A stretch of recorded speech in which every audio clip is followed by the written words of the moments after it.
Good afternoon, everybody. Welcome to City Council briefing session for the 15th of March.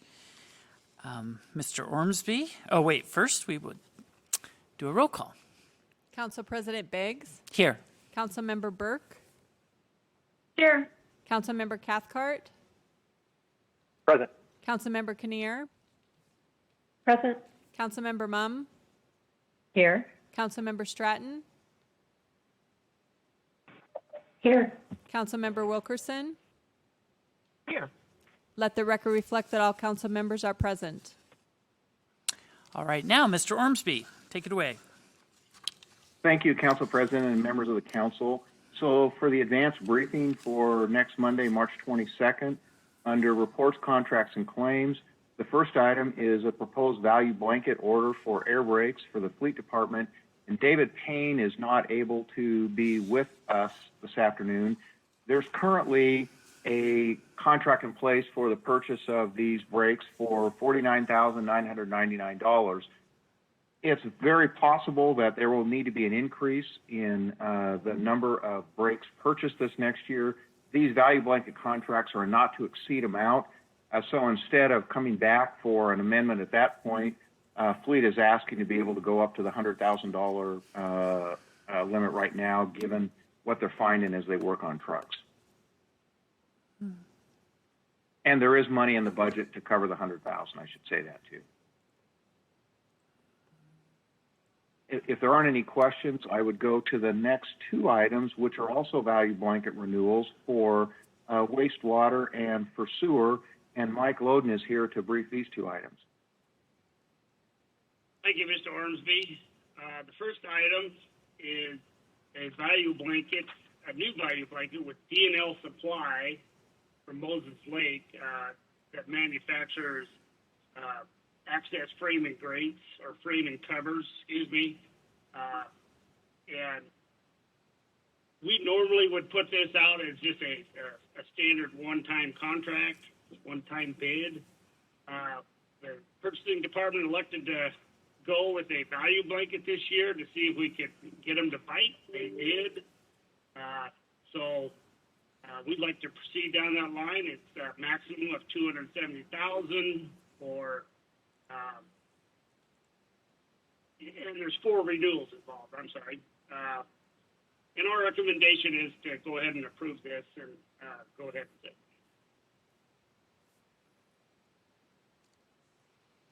Any questions on that? I'll move on to the next one.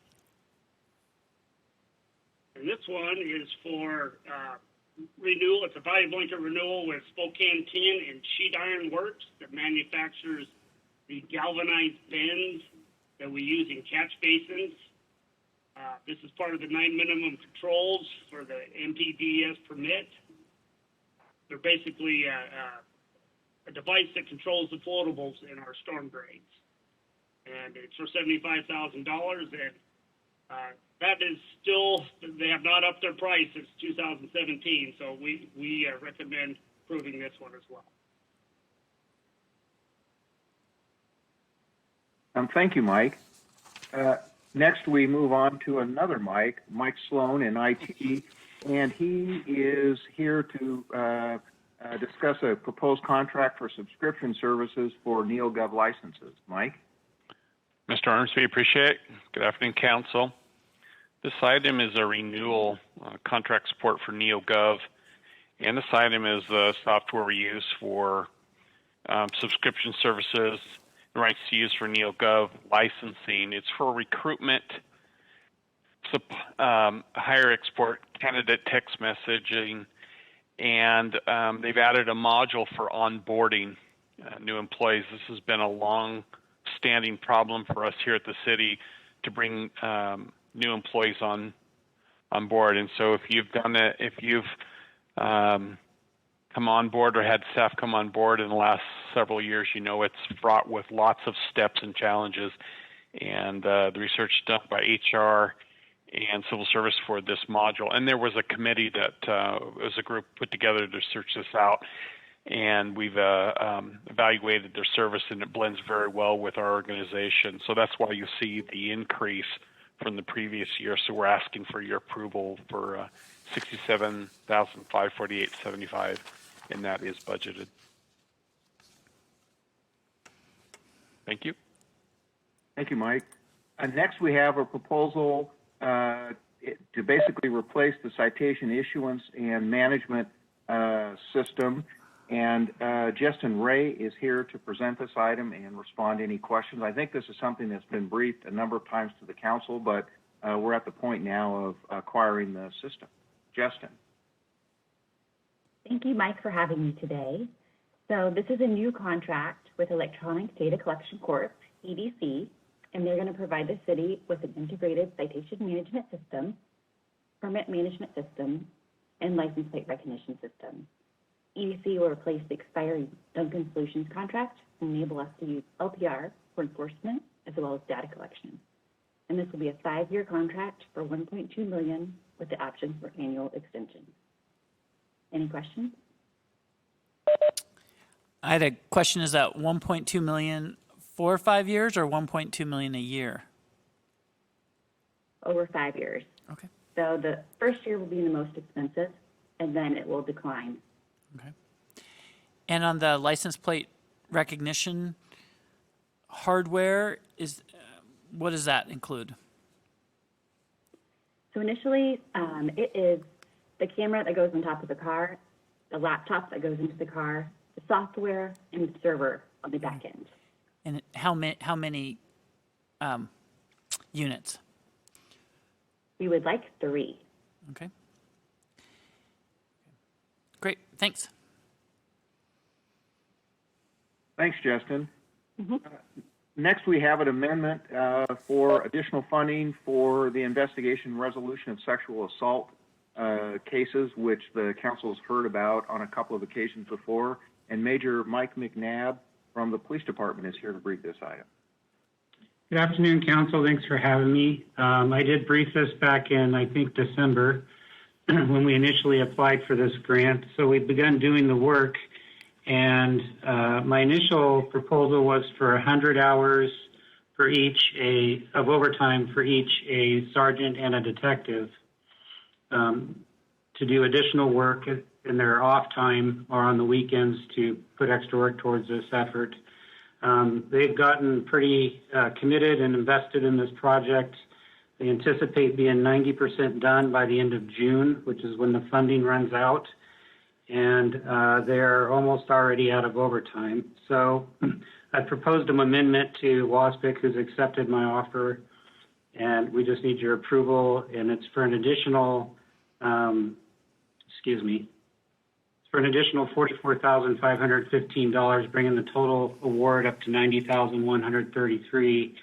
I don't anticipate them using all these hours. I just want the flexibility to where if they get towards the end of the process, they do have that flexibility to work them if they need to. Major McNabb. Any questions for Mike? Yeah, Major McNabb, this is a little bit off topic. I mean, we're super excited you're able to get this extra money in hours. But as you probably know, for the last several weeks, we've had people talking to us in open forum about cold cases. And I'm just wondering kind of a structural piece. So we're using existing officers and paying them overtime, but is there some type of state law or reason that we can't use retired detectives on a project basis part-time, or is there something about chain of custody or something like that that would preclude that? I'm just wondering if there were willing, some people testified that they were willing to come back and work part-time on these things. I'm just wondering what the legalities of that are as opposed to what you prefer. Yeah, I'm glad you asked that. I put together a proposal for council last public safety. I don't think we ran out of time. So I've been looking into this quite a bit, and that's definitely something we want to try to do.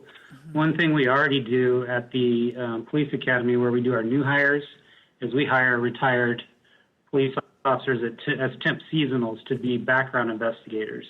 And that works out well. And I think we'd be able to do something similar here. Okay.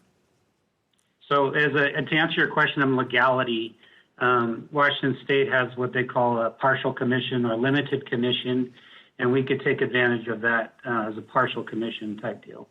All right. Thank you. I look forward to working with you more on that. Councilmember Stratton. Absolutely. I just wanted to add that I have talked to the COPS program about this because they have several retired police department and detectives that volunteer for their program. So that might be a partnership or an area too that we can look to see who would be specifically interested in doing this. Great. Thank you. Councilmember Kinnear. Thank you. I spoke with Chief Meidel about this too, and he concurred that whoever has to have at least a partial commission. But the other piece is he wants to make sure that it's not stepping on toes in terms of the guild and bargaining issues. So there's another aspect of that that we have to consider as well. That's a good point.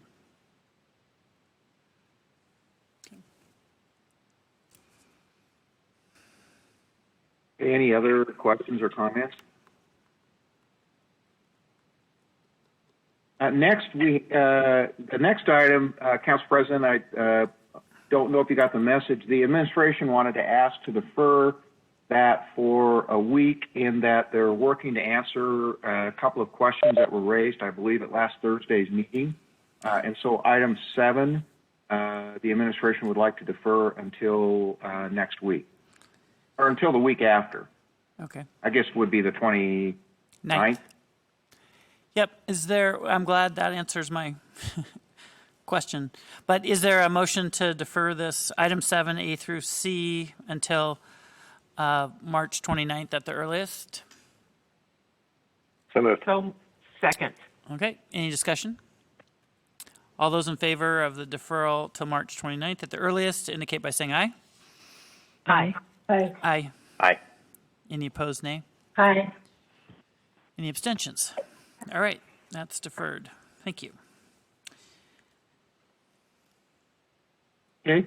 The next item is a proposed contract with Catholic Charities for a trial dedicated respite bed program for community court. And Seth Heckenberg, the court coordinator, is here to present this item. Thank you, Mr. Ormsby. Good afternoon, Council. This contract would be for a 1-year commitment between Catholic Charities of Eastern Washington and the community court. The idea behind the respite program is, in the past, in the very early years of community court, actually before I was even started to work there, we had something similar to a respite bed program. We saw some good success. We were hoping by doing this trial program, we can provide some data to show that these are very, very effective in keeping people on their treatment plans, getting them into transitional and eventually long-term permanent housing. So the idea behind this is a 1-year program. We're going to track the data, see how it goes on our various participants. We'll have one dedicated bed for the year's period of time. After a year's period up, then hopefully we'll have the data to show that it should be a long-term program. And I'd be happy to answer any questions. Councilmember Stratton. Hi, Seth. Thanks for joining us today. Quick question. Were other nonprofits considered for this service, or was it just Catholic Charities? No, we actually sent out an informal request for proposals. We did have some other individual service organizations apply. However, after we ran it through our committee, we decided Catholic Charities, they fit everything we wanted to go with, all their wraparound services, so they end up being the overall pick. Thank you. Can you describe a little more, Seth, how it works as far as how someone gets assigned? And some nights we don't have anybody, and then other nights we might have 2 or 3. So I'm just wondering, can you talk about that? So the idea would be the bed would be permanently filled. It wouldn't necessarily always be the same person, obviously. The respite bed would be for individuals, kind of giving them a spot to go either from jail or from the street into a program where they can get sober, they can get on track with their treatment, and get on track with the service providers. And eventually the idea is to either get them into a transitional housing project, which would then move on to an actual full housing, or directly into housing, obviously, if we're that lucky. It would only be one person at a time. However, obviously, it wouldn't be one person for the entire year's period. It would only be while they needed those services. Generally, that's anywhere from a few days to maybe 2 weeks. And ideally, as soon as one person left, we'd have another person fill it, so we would never have that bed empty. Thanks. Councilmember Cathcart. Yeah, I'm just wondering. So this is for one bed, correct? Yes. And I'm wondering. So the $30,000 is probably for the services and staff for one bed. Would there be a benefit to having more than one bed and kind of do this, save some money through volume? When the program goes to a more of a long-term program, we would certainly want to have more beds going. Initially, I think we only went with the one bed for funding reasons and also just because it is a trial program. The more beds, the better, obviously. I mean, if we could expand this to include more, that would be fantastic. That way we could serve multiple people at the same time. But we initially just asked for the one bed because we figured because it is a trial program, we didn't want to ask for too much funding right off the bat. It just seems staffing for one bed would also probably be appropriate for a second bed, and you'd be able to service twice as many. I would believe so. I'd have to ask Catholic Charities, but I believe there'd be some kind of lower rate depending on the volume, because I would assume they'd be able to double up with the staffing or services they provide. Yeah, could you? Thank you. Seth, could you check on that? Because this does fit the budget amount that we gave you. This is money that came from the public safety levy for crime reduction. And the idea was rather than pay $135 to the county to have someone in jail, we would have them in this situation and actually getting services. But if you checked with Catholic Charities and programmatically it worked and we were really pulling people out of the jail, that fund is not being spent anywhere near to its capacity right now. And so if it could actually save money for us and get people, bring it back to us, because I think Councilmember Cathcart makes a great thing, is once you've got this program going, if it's working, then and we have money literally just sitting there that's not being used for anything else because it's restricted on what it can be used for. So yeah, explore that. That'd be great. Yeah, absolutely. That sounds great. I'll talk to them. So, Council President Beck, Seth, so it's just a first come, first served, gender neutral, so it could be female today and male 2 weeks out? I would have to check if this particular bed is female only, and then we were hoping to eventually expand to also have a males one as well. I'd have to double check with Catholic Charities though on that, because I know there was a discussion about whether it was going to be gender specific or not.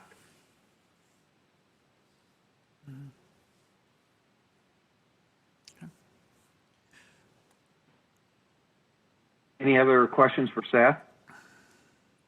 Thank you, Seth. Next, we go to the two placeholder items on the agenda next week. The first is for the report of the mayor on claims and payments, both with and without parks and libraries. And then also a placeholder for inclusion of council meeting minutes for review and approval by the council. Then we move to the legislative agenda, and under proposed appointments, there's a reappointment to the Spokane Library Board of Trustees that will be recommended. Then to the legislative agenda, under special budget ordinances, the first is a budget ordinance that revolves around a leadership grant that the City Council received, and Tim Donovan from the council staff is here to present this item. Good afternoon, Council President, council members. I think you've all seen the information that has been provided by either Kara or Alex regarding this grant. We received $10,000 from National League of Cities for a 2021 Leadership and Community Resilience Grant. The funding that can be used for a variety of things like equitable resident engagement trainings and workshops for residents, staff, elected officials, and then any project implementation based on the scope of work.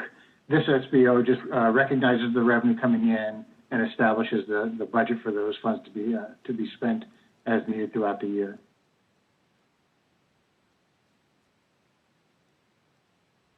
Okay. The next item, the asset management fund for the SIP loan and the attendant resolution, which is on the next page, resolution 2021-0021. It has been asked that those two matters be deferred to next week's meeting for the advanced agenda. Move to defer to the following week. Second. Any discussion? All those in favor of deferring to to the 29th, indicate by saying aye. Aye. Aye. Aye. Aye. Any opposed, nay? Any abstentions? All right, that's deferred to the 29th. Thanks. Thank you. And now we move to resolutions and final reading ordinances for next week. First is a proposed resolution dealing with the city's relationship with tribal governments and with tribal people, and Council President Beggs is the sponsor of this particular resolution. Along with members Stratton and Wilkerson, and so this has been in a process for a while and if you read the spokesman review this morning, there was quite a long story about it, but essentially it would formally recognize that we're on the land of the Spokane tribes and calls us out to take that into account in the future, and particularly to work with the mayor's office to appoint someone to be the essentially the emissary or liaison to tribes, so that there's more robust consultation on issues of mutual concern. And the tribal members wrote a first draft, then city staff and council members worked on a next draft, which we sent to the Spokane tribe, and they have approved the language that's out there.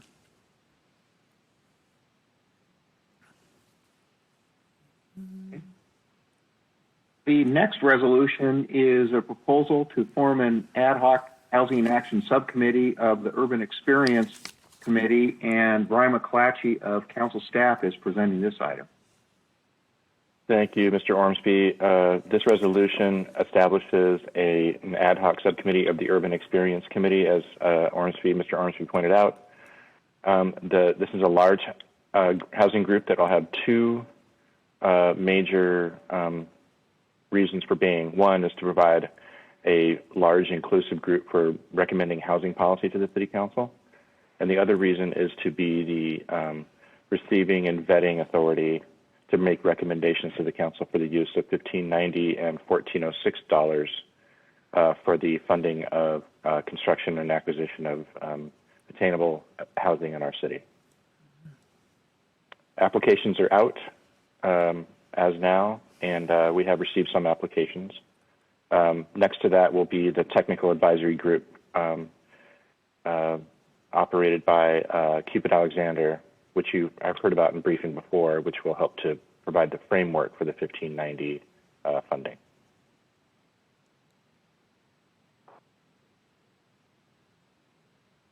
Okay, thank you. Any questions? Nope. Okay, thanks. Thanks, Brian. And of course, the next resolution has previously been deferred by the council. And finally, we go to first reading ordinances, which all relate to proposed code cleanup. And if I might, would introduce to the council Amanda Beck, who is a new employee in our planning department, who is working from Arizona, but will soon be moving to Spokane. And we're glad to have her not only coming to Spokane, but with us this afternoon. And Amanda is going to brief the 5 proposed ordinances. Thank you, Mr. Ormsby. Good afternoon, Council. Let me pull up slides for you.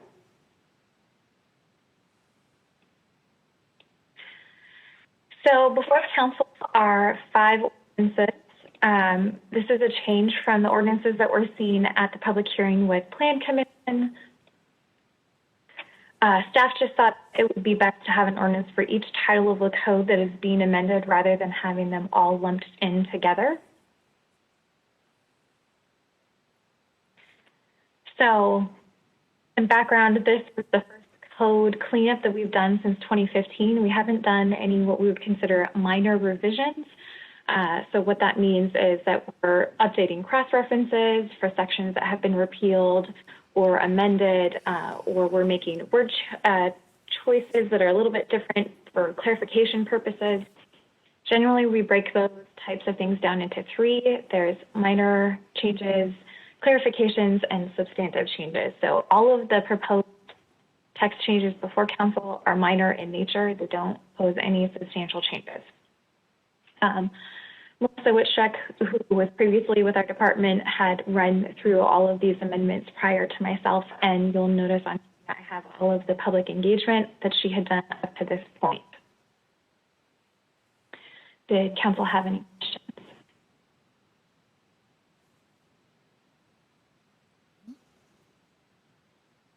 Hi, Amanda. I'm Candace Mumm. I'm one of the council members in the northwest part of the city. Welcome to Spokane. I'm excited to have you. I just was curious about the LUPA one, the land use application one, what that change was. Let me. So the specific changes on that, Councilmember Munn, sorry, it's a long list of changes. I can dig into it too specifically, but LUPA is usually, dictated by state law, so. So what we did as far as the land use application procedures is we did a strike through for what was what is currently referred to as Division B and Division C, and amended that to say Title 17B, Title 17C. Okay, so it's just really yes, okay. ma'am. It's just a update to the cross-reference. Okay, thank you.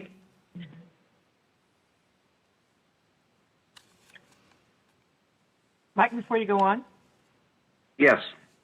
I just want to welcome Amanda Beck also, who has roots in East Central, I might add.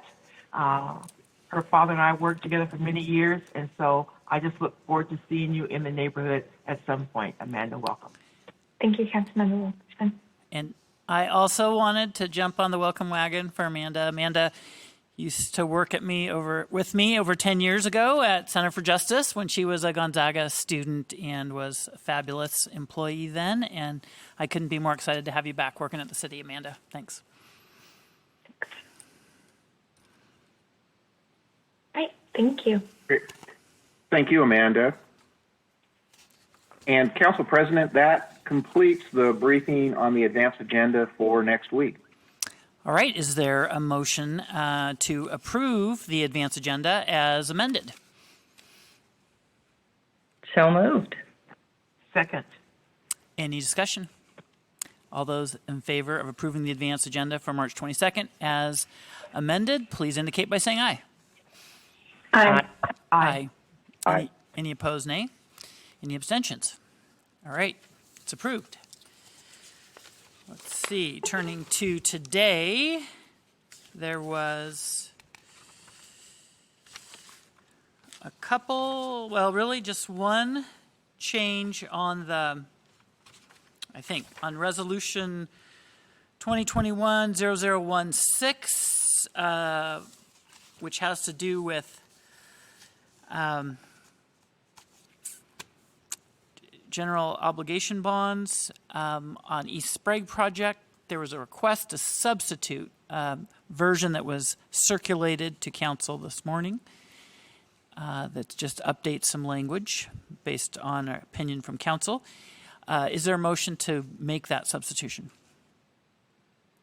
So moved. Second. Okay. Any discussion?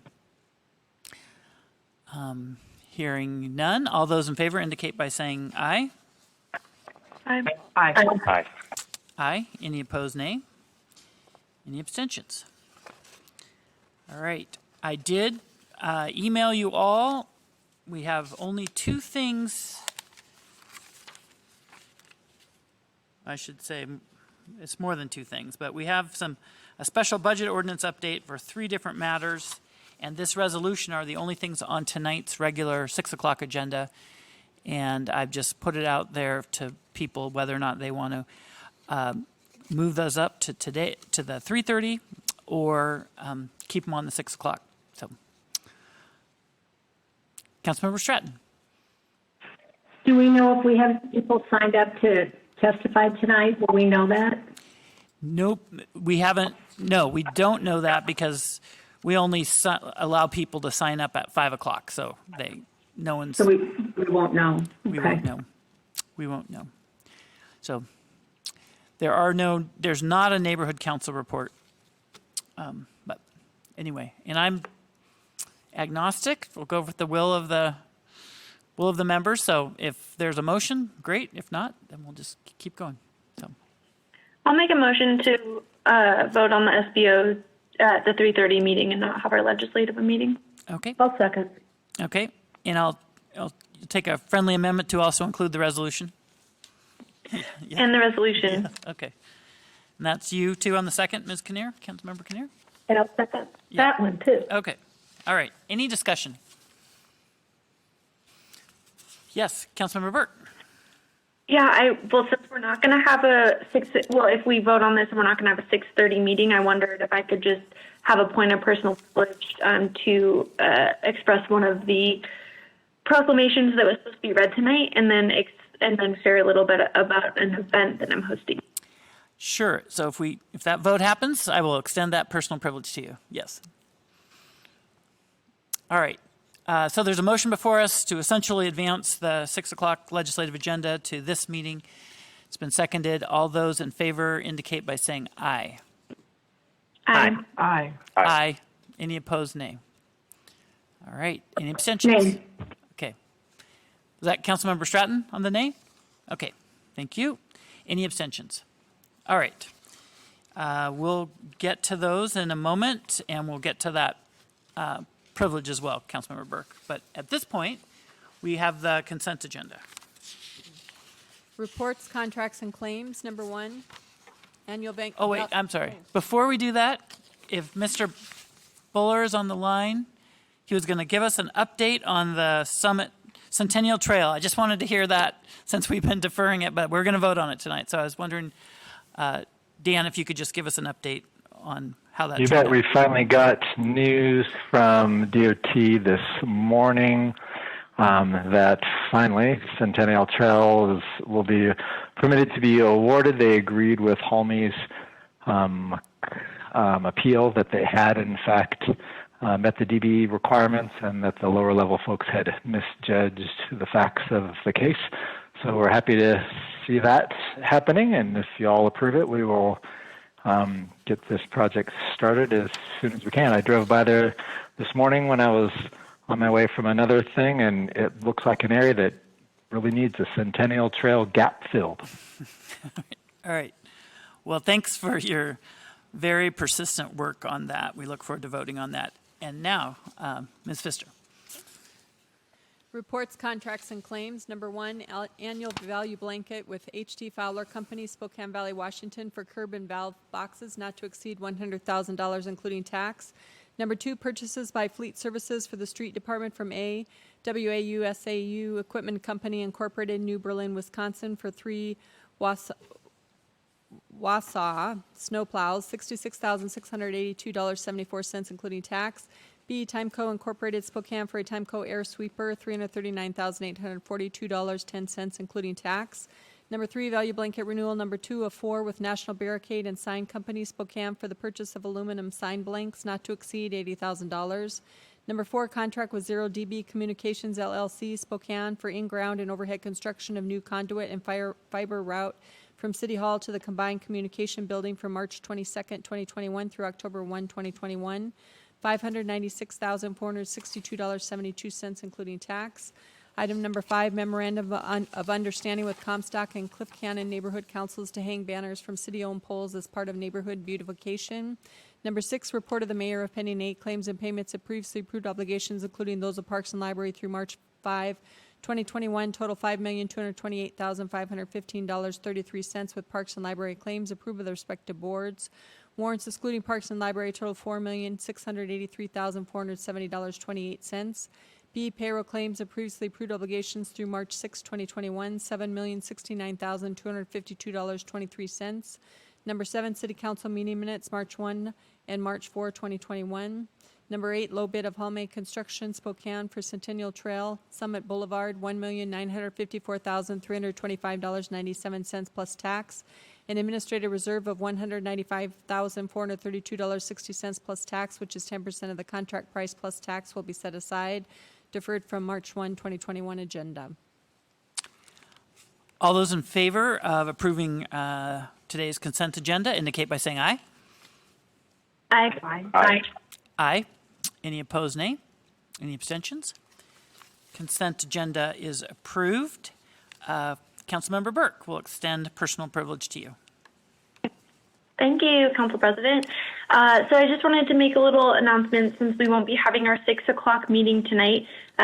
March is Endometriosis Awareness Month, and I'll be hosting an event, Facebook Live event on my Facebook, and we'll also link it to the City Council's Facebook page on endometriosis, and we'll have 3 women telling their stories, and then we'll have 3 specialists, 1 physical therapist and 2 surgeons. And it will be really informational. So I'll send you all an email with the link. It's on my Facebook. And if you want to share it on your social media or your newsletters, feel free. And I hope you can join because it'll be a really educational event. And my goal is to make sure everybody in Spokane knows what endometriosis is. So I hope you can come, and thank you so much. All right. Thank you. All right, turning then to the special budget ordinances for today. Ordinance C 36021, amending ordinance number C 35971, passed by the City Council December 14, 2020, and entitled, an ordinance adopting the annual budget of the City of Spokane for 2021, making appropriations to the various funds of the City of Spokane government for the fiscal year ending December 31, 2021, and providing it shall take effect immediately upon passage, and declaring an emergency and appropriating funds in Public Safety Personnel and Crime Reduction Fund from various accounts, $251,895 to operating transfer out. Other, Combined Communication Center, same amount. And Combined Communication Center Fund from various accounts, $561,885 to various accounts, same amount. And Emergency Services Medical Fund from various accounts, $309,990 to operating transfer out. Other, Combined Communication Center, same amount. This action allows for the temporary reclassification of 3 firefighter positions to firefighter dispatch positions, as well as consolidating fire dispatch positions in the proper fund.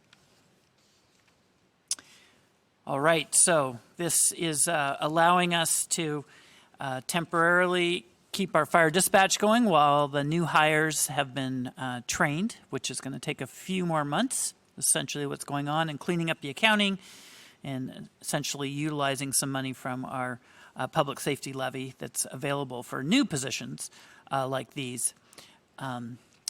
So that's what's going on. Is there any council commentary or questions? Okay, seeing and hearing none, we'll have a roll call. Councilmember Mumm. Aye. Councilmember Stratton. Aye. Councilmember Kinnear. Aye. Council President's an aye. Councilmember Burke. Aye. Councilmember Cathcart. Aye. Councilmember Wilkerson. Aye. Okay, that passes 7-0.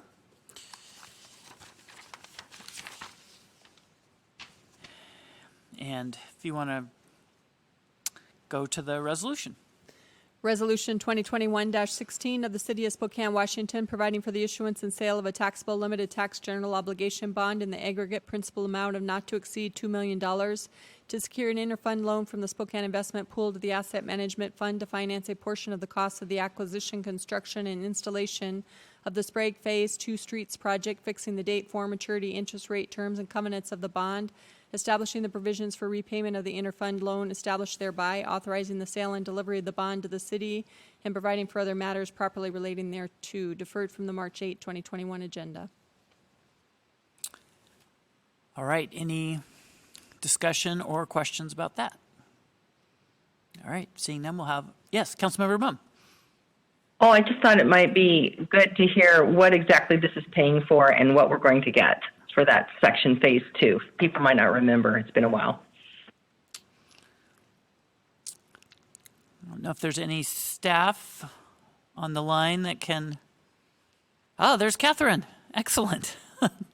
Take it away, Catherine. Sure, Council President. The funds are primarily to go towards Sprague Phase 2B, which starts just to the west of Grant Street and runs to Division. It is like the similar projects we've seen along Sprague, a full-depth reconstruction to include the curbs and sidewalks and that full streetscape rebuild.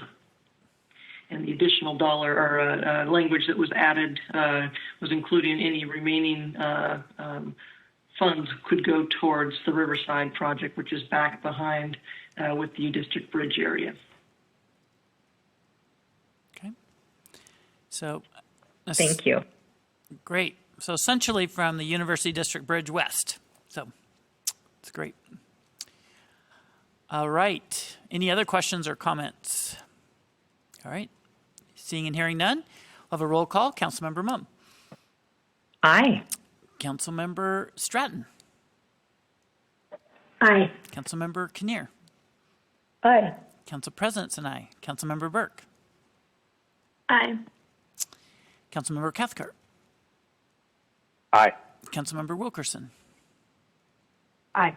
All right. That passes 7-0. And we've had a request to do an executive session. I think, Mr. Ormsby, potential litigation would be the classification for it, or is there something else that we should say? Yes, it is. And depending on questions from council, I would expect it to last approximately a half an hour. I was thinking the same, so why don't we go into executive session until 4:45 p.m., and at which time we'll either come out and adjourn the meeting without further action, or we'll extend, and we don't anticipate any further action even if it is extended. So I believe Ms. Allers has sent us links to the council members, and we'll close out this meeting. It'll stay on TV5, but as far as council members, you can exit out of this meeting, and we'll see you there.